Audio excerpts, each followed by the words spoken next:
இந்த சிறிய காணொளியை பார்க்கவிருக்கும் அனைவருக்கும் முடிந்து போன தமிழ் புத்தாண்டு நல்வாழ்த்துக்கள்.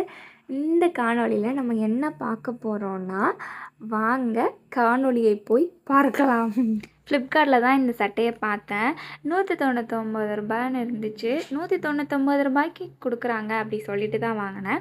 அந்த 199 ரூபாய்க்கு என்னெல்லாம் இருக்கணுமோ அப்படி தான் இருந்துச்சு. இந்த சட்டை எனக்கு ரொம்பவே பிடிச்சிருந்துச்சு.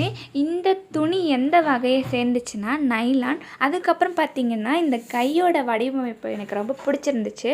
அதனால தான் இந்த சட்டையை வாங்கினேனே. புது துணிலாம் போட்டால் எனக்கு ரொம்பவே சந்தோஷமாக இருக்கும்.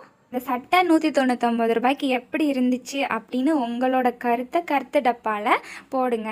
அதுக்கப்புறம் பார்த்திங்கன்னா அன்னைக்கு நான் என்ன அலங்காரம் பண்ணேன்னு அடுத்த வீடியோவில் பார்க்கலாம். இது என்னோட 134வது குரல் பதிவு. ஆங்கிலம் கலக்காமல் தமிழில் பேசுகிறது கொஞ்சம் கஷ்டமாக தான் இருந்துச்சு. நீங்களும் முயற்சி பண்ணி பாருங்கள். காணொலி பார்த்த எல்லாருக்கும்